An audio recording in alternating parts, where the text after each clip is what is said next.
Hi, Teal Room. You were given a baggie of games to add into your busy books. So they're going to have the holes on the side so that you can easily put them right into the binder so that they do not get lost. And the pieces for these games are going to be in a baggie titled, I think it was like pumpkin games or pumpkin activities. So I'm just going to kind of show you how to use these games so that you can be using them with your child.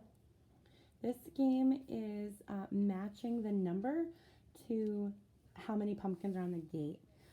And I do know that some of my friends are not yet identifying numbers consistently, which is totally okay.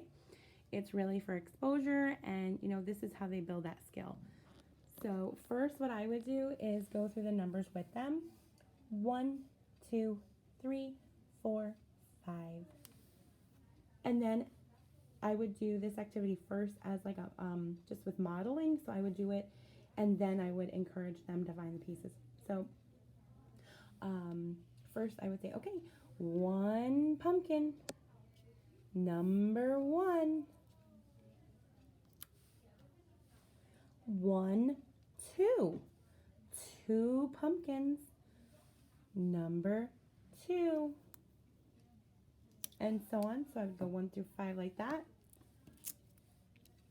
The next way, there's 2 other ways that you can do this. So you can say, okay, I see 1 pumpkin. Can you find number 1 and put it on? So then they would find number 1 and put it on, and so on. Then you could say, okay, I see, and if you wanted to challenge them a little bit and not go in order, you could say, oh, 1, 2, 3. I see 3 pumpkins. Where is number 3? And they would have to find it and put it on.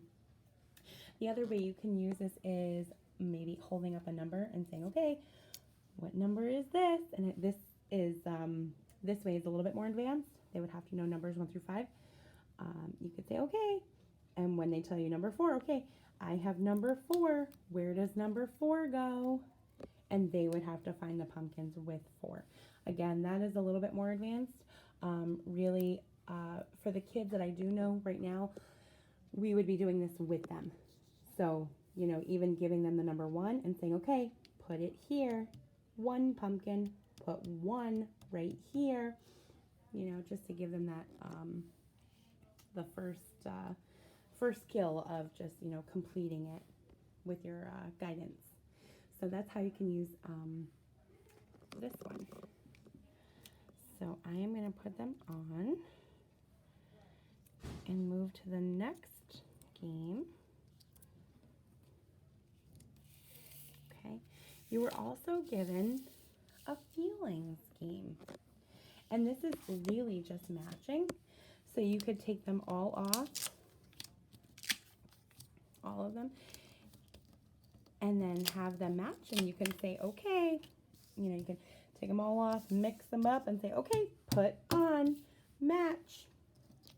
If they don't understand after that one direction, you can take one and give them a model and say, okay, look, the same. They are mad or angry. They're the same. Put on. Now you do.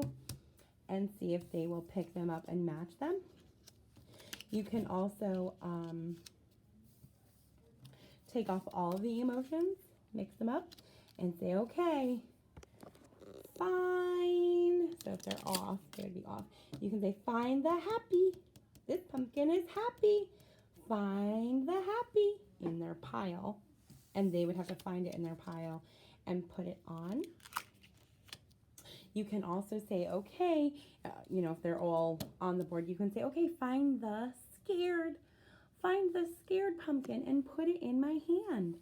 So then they have to look, identify the scared, and put it in your hand. So that's practicing following directions. So they can do it that way. So there's a few different ways you can use this. This is a great game to review different emotions. And like, you know, with like the word angry, I would typically change it to mad because you hear the word mad more than you hear angry. Some of these emotions are a little bit more advanced. Typically we focus on happy, sad, mad, and scared to begin with. So that is that game. And then you have a Halloween game. So this is just a fun game for counting, identifying, matching. You can use it a different way, a few different ways. And I do apologize, the Velcro on here is very difficult to see. It was clear instead of white. If they're having difficulty finding the Velcro, they can always feel. So for this game, you could say, okay, I see candy. What kind of candy can we put on in our bag first? Let's put the lollipops in first. Can you find the lollipops and put the lollipops in? And then you can do gum and then chocolate and candy corn. And before beginning this, I would actually identify all of the candy so that they know. So I would say, okay, you have lollipop, candy corn, chocolate, and bubble gum, so that they have that initial identification, and then you could like mix them up and have them find and put them in the bag.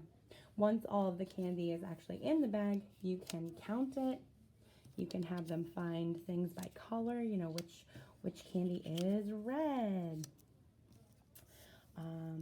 You can even have them find two candies that are the same. So you can hold the candy up and say, okay, find me the same one out of your pile. And they would have to find the same. So there's a few different ways to use this one as well. If you have any questions on any of these games, please just, send me an email and we can go over it, or give me a phone call. Okay? Good luck.